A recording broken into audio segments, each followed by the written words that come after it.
একজন মা সন্তানকে পড়িয়ে মাস্টার বানিয়েছে। কি বানিয়েছে বললাম? সে মাস্টার মায়ের সম্মুখে এসে বসে আছে, মা তোমার দুধের ঋণ আমি শোধ করব। মা যেন সন্তানকে ডাক দিয়ে বলতে আছে, সন্তান রে, এই রাত্রে বেলায় তুই কত দেবি, আমি কত দেব, তুই আর আমি ছাড়া কেউ জানবে না। সকাল হবে 10 জন 20 জন লোক টাকা হবে, সে লোকের সম্মুখে তুই আমাকে টাকা দিবি, তুই আমার দুধের ঋণ শোধ করবি। 10 জন 20 জন লোক সাক্ষী থাকবে। মা বলতে আছে 10 জন 20 জন লোক সাক্ষী থাকবে। সন্তান যখন রাত্রি বেলায় ঘুমানোর জন্য রুমের মধ্যে প্রবেশ করবে, মা ডাক দিয়ে বলতে আছে, বাবুরা একটু শুনে যা। সন্তান বলতে আছে, মা কি হলো বলো। মা তখন বলতে আছে, তোর হাতে আমি একটা আন্ডা দিলাম, ডিম দিলাম, বুঝেন বাপ ডিম কাকে বলে? ডিম দিলাম। রাত্রি বেলায় তুই যখন ঘুমাবি, এই ডিমটা বুকের উপরে নিয়ে ঘুমাবি। কোথায় নিয়ে ঘুমাবি? বুকের উপরে নিয়ে ঘুমাবি। সকাল যখন হবে এই ডিমটা আমাকে ফেরত দিবি, আন্ডাটা আমাকে ফেরত দিবি। সন্তান যখন রুমের মধ্যে ঘুমিয়ে গেছে, মাও যেন রুমের মধ্যে ঘুমিয়ে গিয়েছে।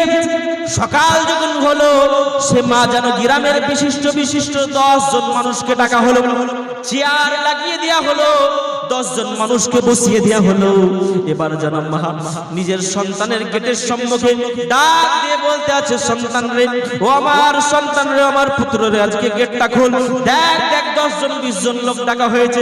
সন্তান যখন গেটখানা খুলে দিয়ে বলতে আছে, মা গো, আজকে তোমার কি অসুখ হয়েছে, আজকে তোমার কি কষ্ট হয়েছে, কিসের কারণে তুমি আমাকে এত সকাল সকাল ডাক দিচ্ছ বলো।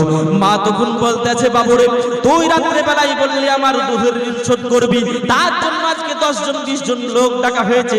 রাত্রে বেলায় তোকে আমি একটা আন্ডা দিয়েছিলাম, ডিম দিয়েছিলাম, ওই 10 জন 20 জন লোকের সম্মুখে আমার দুধের ঋণ শোধ করবি তো করবি, কিন্তু আগে আমার ওই আন্ডাটা আমাকে ফেরত দি। সন্তান তখন মাকে ডাক দিয়ে বলতে আছে, মা রাত্রে বেলায় আমি ঘুমিয়েছিলাম, আন্ডাটা কোথায় পড়ে ভেঙে গেছে আমি সন্তান টের পাইনি। মা তখন চোখ দিয়ে পানি ঝরাতে সন্তানকে ডাক দিয়ে বলতে আছে, সন্তান রে, তুই 10 মাস 10 দিন আমার পেটে ছিলি, তোকে কতই না কষ্ট করে আমি লালন পালন করেছি।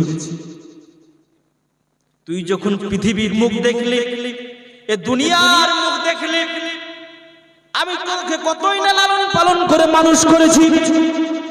তুই যখন ডানে পেশাব করতি, আমি মা তোকে বামে শুইয়ে দিতাম। তুই যখন বামে পেশাব করতি, আমি মা তোকে মধ্যখানে শুইয়ে দিতাম।